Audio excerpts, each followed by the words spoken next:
Hey everybody, welcome to another reading of Immortal Love by me. I'm reading chapter 4 today, and before I start, I kind of want to apologize for the lighting. One light changes colors. One light is a red heart, and one light is a blue balloon. So that's why there's a weird lighting in this room right now. Also, here in Sweden, it starts to get dark around 4:30 right now in the afternoon. And in the next few weeks, it's going to get dark around 3:30 in the afternoon. We only have 6 hours of light here at this point in Sweden during the winter time. We don't get the 24 hours of darkness or light like they do, say, in Anchorage, Alaska, or in the northernmost town in Sweden. But that's not for another few weeks. So I just thought I would let you guys know about that. Alright, let's get started. So, I'm reading, as I said, Immortal Love by Lynnsey Carrigan, aka Wah. Get my glasses on since I'm blind as a bat. Yeah, I'm not completely blind, but, helps me read better. Chapter 4. Genevieve glanced at the clock impatiently. It was 9 p.m. She had another hour before she got off. This evening had been hectic. Well, at least to her, it had been hectic. Then again, it wasn't the day shift. She realized she had gotten too spoiled by working during the day since she didn't have to deal with the craziness at night.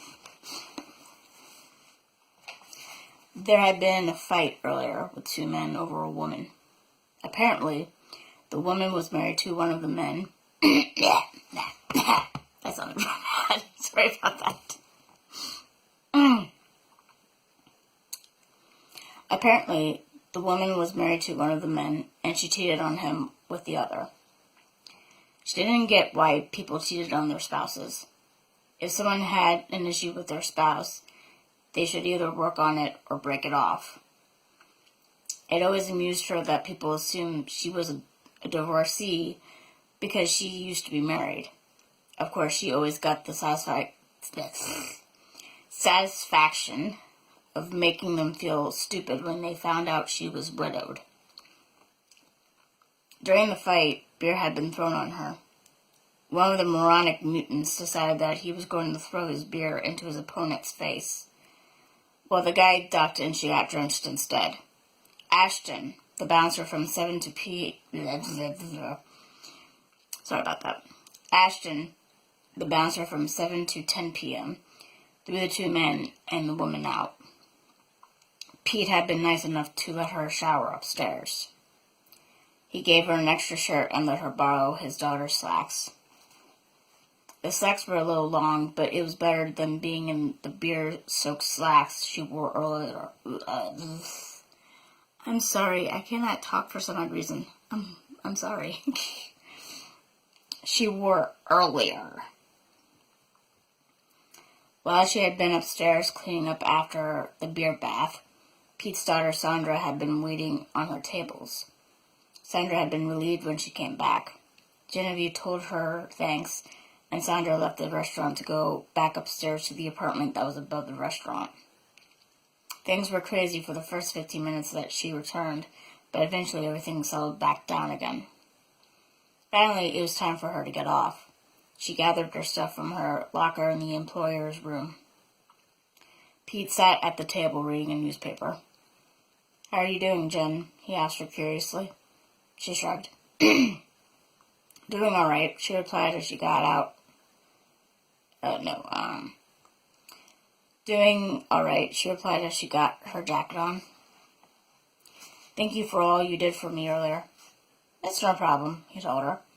"I told Glenn and Dawn that if they pull that scene again in my tavern, they will both be banned from here." "Are they regulars here?" "Yes." "Have you ever seen the man that Dawn is seeing?" "No." "How long do you think she's been seeing that man?" "I have no idea. Although Amber told me that Don's been seeing this other man for 2 months now. Amber was another waitress that worked at the night shift. Apparently, she was best friends with this Don person. Even though Genevieve had lived in Bayhaven for 6 months, she still didn't know many people in town. Since the accident, Jen had become reclusive. It had been a dramatic change since she used to be very social. "Have you heard from Beverly?" she asked him. "Yes, she says that her husband is now in stable condition." "That must be a relief to her." "It is," he agreed. "She'll be able to return to work on Monday. Her husband won't be released from the hospital until next Friday." "Does she want me to work her night shift that night?" "No, she thinks she'll be available to work her shift." "Okay," she said as she punched out. "I'll see you tomorrow night." "Good night, Jen," he said to her as he returned to his paper. "Thank you again for covering Beverly." "No problem," she said as she left. She left through the main entrance. "Hey, Jen," a cool, familiar male voice said to her. She turned around towards the sound of the voice. She saw Lucian standing next to the door. He was clad in black from head to toe. He wore a short sleeve. Like I said, I'm not the best talker in the world. Not even when I'm reading words. Where did I leave off of?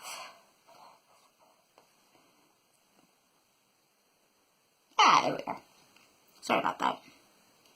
He wore black slacks. About that. He wore a short-sleeved t-shirt, which showed off the muscles in his arms. He wore black slacks, a black leather belt,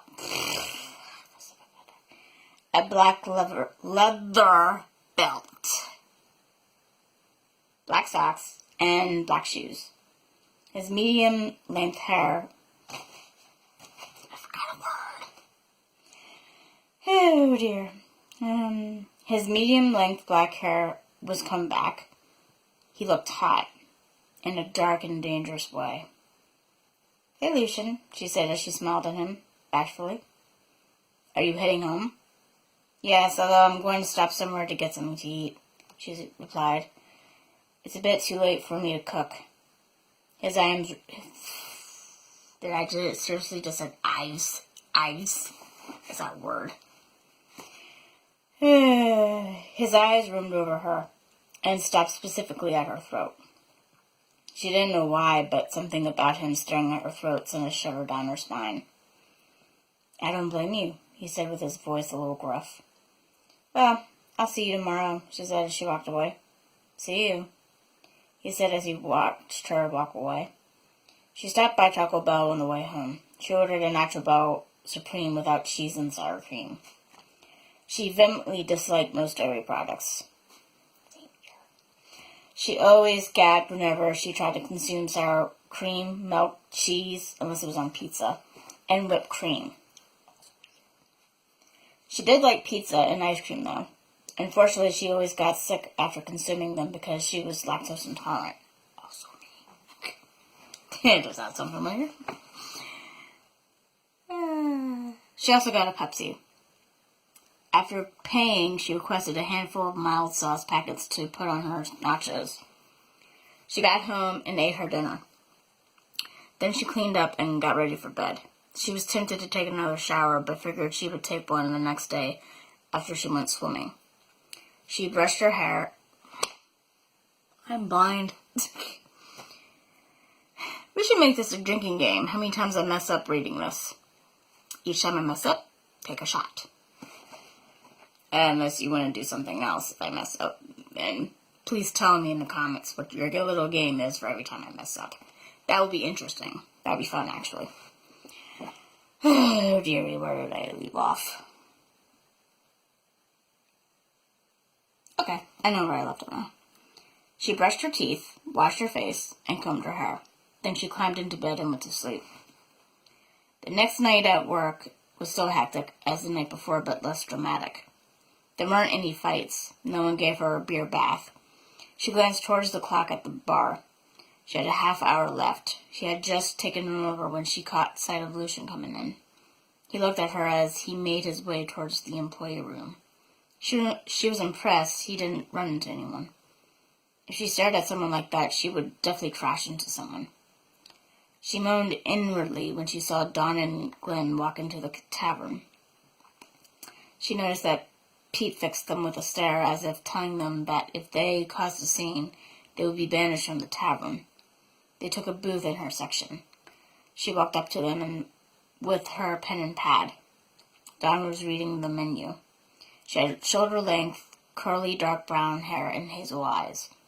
There were gold rings on each of her fingers except the thumbs and pinkies. She wore tight, light blue jeans and a tight black tank top that exposed her slim midriff, revealing a belly button ring. Her bust was barely concealed beneath the small piece of fabric that would have been suitable for Genevieve since she was a petite woman, but not someone as tall as Dawn. The older woman also had heavy amounts of makeup on, which made Genevieve think that Dawn looked like a clown. Glenn was gazing up at the TV, which had a baseball game on it. It was the Baltimore Orioles against the New York Yankees. He had short brown hair and blue eyes. He was a little bit flabby in his midsection, but Genevieve couldn't judge as she mentally took note that she was a bit flabby in that same area too. He wore a striped t-shirt that was tucked into his khaki pants. He was a bit cute, even though Genevieve knew he was out of her league. "Good evening, folks," she said to them politely. "Can I start you off with some drinks?" "We'll have a pitcher of beer," Glenn replied dryly. "What kind of beer would you like?" "Bud would be fine," Glenn said at the same time as Dawn said Guinness. They both stared at each other angrily. "I want Bud," Glenn said angrily. "I want Guinness."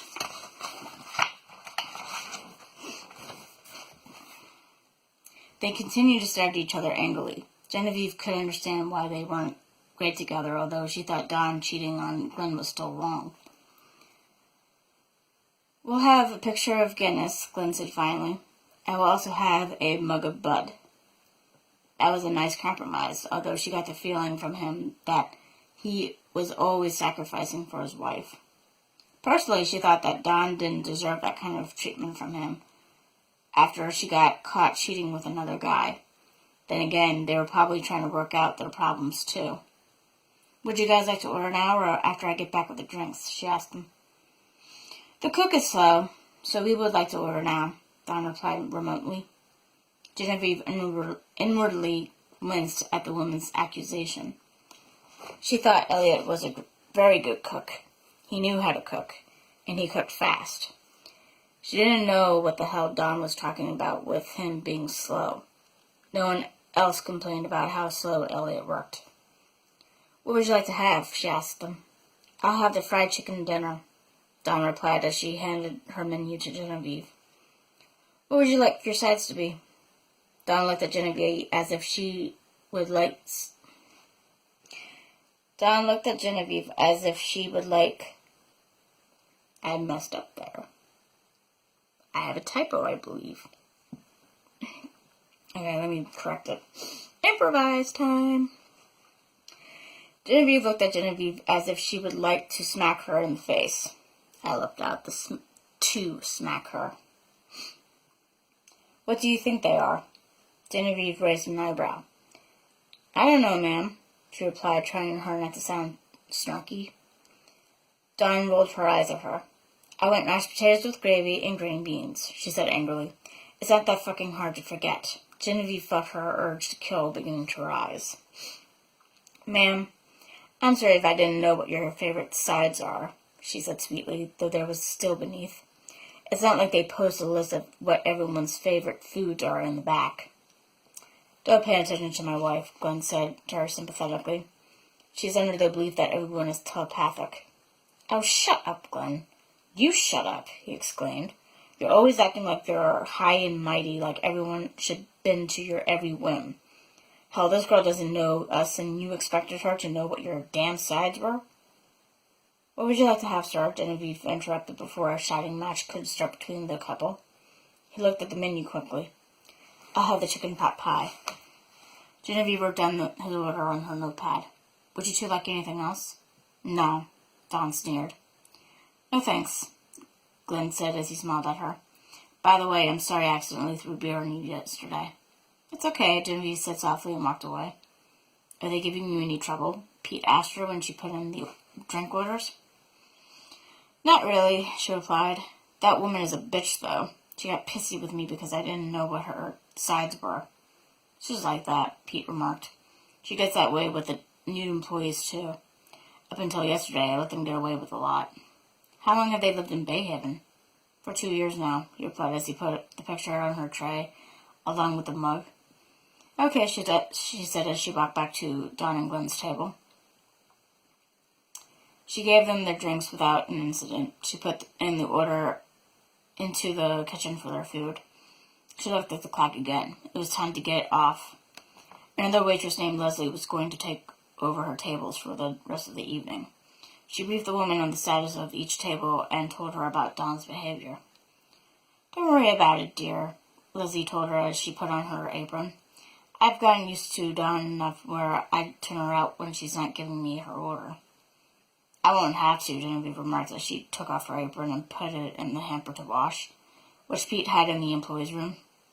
This is my last night covering for Beverly. That was a nice thing you did for her, Leslie remarked as she clapped in. I'll see you this Thursday. I'm covering for Mandy since she's going with her daughter on a field trip. All right, Genevieve said as Leslie left the employee room.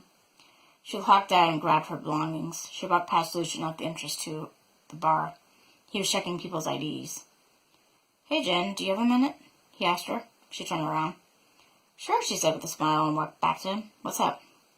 Are you doing anything tomorrow night? No. Would you like to go out? She felt conflicted. Her conscience told her it was too soon for her to date anyone. Her mind argued that it has been 2 years since Chris had died, which was plenty of time to mourn and move on.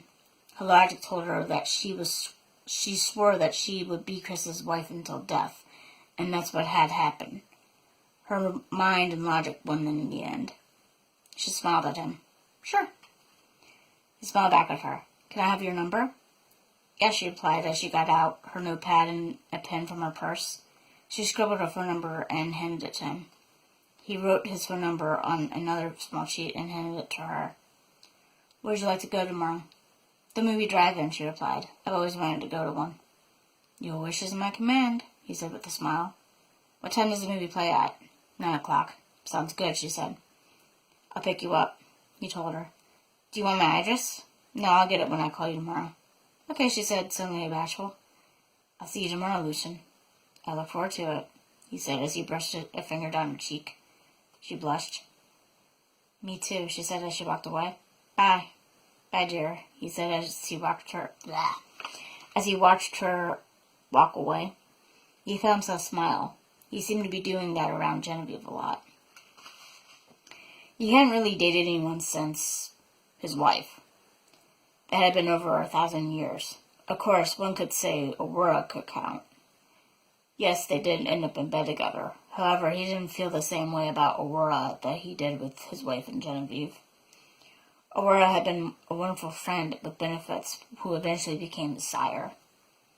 Since he had become a vampire, he didn't feel the same spark with other women as he had with his wife. Sure, he had taken many women to bed. They provided him with company, nourishment, and satisfied his sexual frustration. His shift went by very quickly. The night had been uneventful like it had been the previous night. Well, for him at least. He assumed people were afraid to act up when he was on duty. He couldn't blame them. He radiated danger. It made him a good bouncer. When it was 2 a.m., he clocked out. He said goodbye to Pete, the wait staff, and the cooks. When no one was looking, he put on a burst of speed towards the run-down part of town. He fed off the homeless man. Then he retired home. He had 4 hours to kill before dawn approached. He wondered if he should go to Genevieve's house. Then again, that wasn't a wise idea. It would unnerve her that he knew where she lived when she had never given him her address. So he would wait until tomorrow evening before he went to her house. After he called her, that is. He decided to read a book he purchased a week ago from the bookstore. It was a romance. He read most of the book by the time he felt his skin prickle. Whenever he felt like that, he knew dawn was coming. He put a bookmarker in the place where he left off and set it on the table. He went down to the chamber in his lair. He thought about his upcoming date with Genevieve as he stared at the ceiling, waiting for sleep to come upon him. For the first time in 1,000 years, he felt nervous. Hopefully things would go well. That was his last step before sleep finally claimed him. And that is the end of the 4th chapter. So, comments, questions, whatever you want to say, go ahead and ask me in the comments of this video, and I'll reply. I'll do chapter 5 sometime next week.